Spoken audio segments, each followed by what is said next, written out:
Hello chums, and welcome to the Fastest Lap series, where I'll be putting all of the road cars in Gran Turismo 7 to the test. Each car will be scrutinised in a few ways, once with no upgrades and comfort soft tyres, once with all upgrades and racing soft tyres, and once with an engine swap if the option is available. All cars are tested on a PlayStation 5 controller because I am an unsophisticated proletarian, and I drive each car with no driver assists except for ABS. I am by no means a professional, but I can usually complete a lap without binning my car into a wall, so hopefully I can do each car justice. The chosen test track is the Nurburgring Sprint course for its variety of corner types, along with a few longer straights to test every aspect of a car's performance.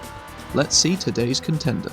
For our first front-wheel drive, I figured that a Honda Civic Type R would be a fitting choice. This is the 4th generation FK2 Type R, based on the 9th generation standard Civic. This is a car driven by someone who looks on social media for negative posts about the car so that they can defend it with every word written in capital letters, and if you took that at all seriously, I worry for your sanity. The Honda Civic Type R is one of the best loved hot hatchbacks of all time, with each successive generation offering a unique take on the formula. The original was based on the 6th generation EK Civic. Taking the already warmed up SIR model, Honda took a rather more uncompromising approach than any other road car manufacturer before, or perhaps even since. While the standard EK Civic was a lightweight car, Honda removed even the sound deadening among other things to reduce the weight of the car by around 30 kilograms. The chassis received extra seam welds to improve stiffness and reduce flex, a limited slip differential was fitted to reduce understeer, the transmission had closer ratios, and the engine was a hand-ported 1.6 litre unit that revved to over 8,000 RPM. The 2nd generation EP3 Type R, lovingly referred to as the bread van for its styling, was slightly more refined, but still a complete hooligan, now with a 2-litre naturally aspirated engine with 200 horsepower. However, the 3rd generation Civic is where its popularity and the sales began to wane. The European FN2 model looked like a spaceship and retained the high-revving naturally aspirated firecracker from the EP3 Civic, with more or less the same 200 horsepower.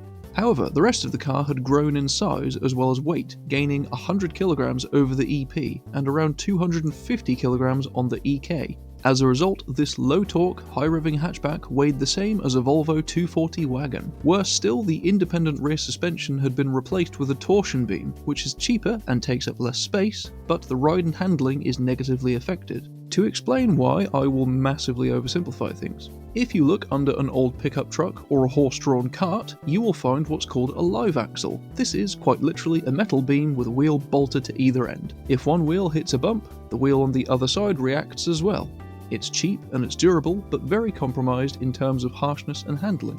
A torsion beam tries to mitigate some of that compromise by adding trailing arms that can pivot somewhat independently of each other. However, if one wheel hits a bump, the other wheel will still be affected, albeit slightly less, resulting in a harsher ride as well as worse handling, not to mention the increased unsprung weight.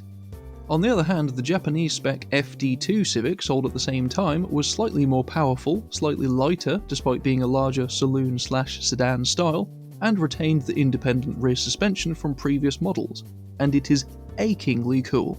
Both variants of the Type R went out of production in 2011 with no immediate successor on the cards. In the meantime, the 9th generation FK Honda Civic had been released, and it took the approach of evolution instead of revolution, meaning when compared to the previous European FN Civic, it was similar to look at, similarly packaged, and similar to drive. It retained the torsion beam at the rear for packaging, which meant that Honda had its work cut out for the eventual Type R model. To add on to that, the new platform was, on average, another 50 to 100 kilograms heavier still than the previous generation. High revs and low torque probably weren't going to cut it anymore. So, Honda finally jumped on the same bandwagon as everybody else and fitted a turbocharged 2-litre engine with something called Earth Dreams technology, which sounds utterly ridiculous and amounts to some fancy variable timing, direct injection, and reducing the weight of certain internal components to improve efficiency.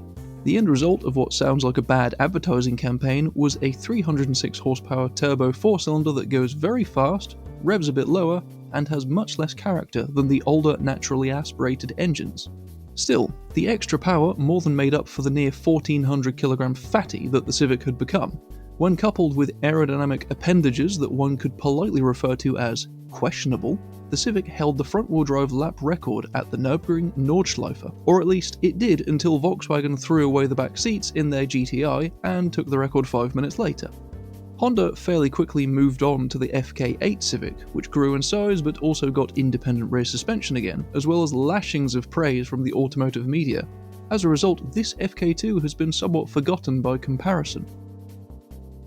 Like all unmodified cars in this series, this car has no upgrades that affect the performance in any way, and it is fitted with Comfort Soft tyres. The reason all cars are fitted with Comfort Soft tyres is because they will give a very rough approximation of how the real-life car will perform on some fancy Michelin Pilot Sport tyres, which are some of the better summer tyres on the market which are road-biased but can handle a track day. While the sports tyres would be faster, there aren't many cars on the street rolling around on Cup 2R tyres.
"15 years ago, it was almost unthinkable to try and put 300 horsepower through only the front wheels. While the Mark II Focus paved the way with their awesome 5-cylinder Volvo engine, the FK2 Civic truly made it acceptable, and it's surprising just how well the car puts its power down. The engine also has a very good spread of power and torque, meaning that you can exit most low-speed corners in third gear and allow the wheel spin to bring the car into the power band. The limited slip differential makes a huge difference here, since without it the car would be all over the place. It does still understeer if you just stab the accelerator, but it's very easy to manage even on comfort tyres. The car manages a 1 minute 45.514, placing it between the Jaguar D-Type and the Maserati A6 Spider. So, how will it take to some upgrades? I feel like the go-to livery for a Honda Civic is usually a spoon livery. As cool as the blue and yellow scheme is, I decided to use the British Touring Car Championship as my inspiration for this build, with the Yuasa livery. But even then, there was 3 choices: white with red, black with orange, or the orange with black Halfords colour scheme that I went with. While I don't have a particularly high opinion of Halfords, I do like the livery. With all of the upgrades applied, the K20 engine goes from 305 horsepower to 505 horsepower, and it still sounds like a vacuum cleaner with depression. It also drops just over 300 kilograms in weight, which ironically is still heavier than an original EK Civic Type R. So, how will the forgotten Type R perform with upgrades? Like all upgraded cars, this one is on racing soft tyres, and has every performance upgrade available, including wide body, aftermarket wheels, any visual options that add downforce, and the body rigidity increase. The setup is fairly standard fare for a front-wheel drive. Anti-roll bars and natural frequency are both stiff, more so at the rear to try and reduce understeer. Toe-in has been added to the front to get the car rotated more on corner entry, and toe-out has been added to the rear to reduce power understeer. For the LSD, low torque and braking settings will help with agility, and a high acceleration setting will slightly reduce power understeer by sending more power to the outside wheel.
Anyone who's watched this channel for any length of time will know that I am an absolute whore for a good engine sound, and then will bitch to the high heavens about a bad engine sound. This Civic sounds bad.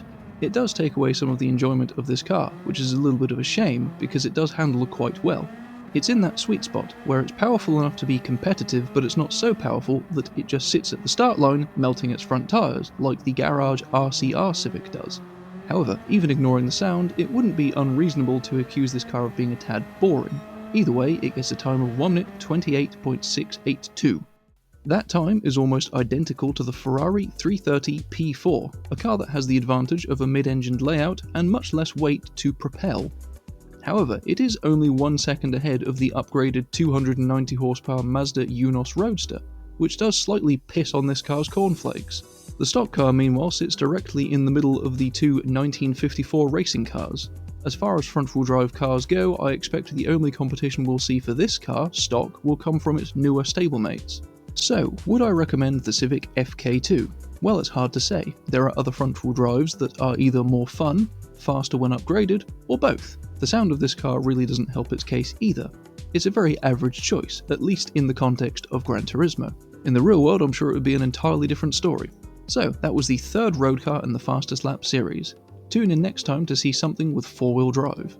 If you have any requests for cars you want to see tested sooner, please comment down below. Thank you very much for watching, and if you enjoyed this video, I'd be very grateful for your subscription. Take care now, and ta-ra.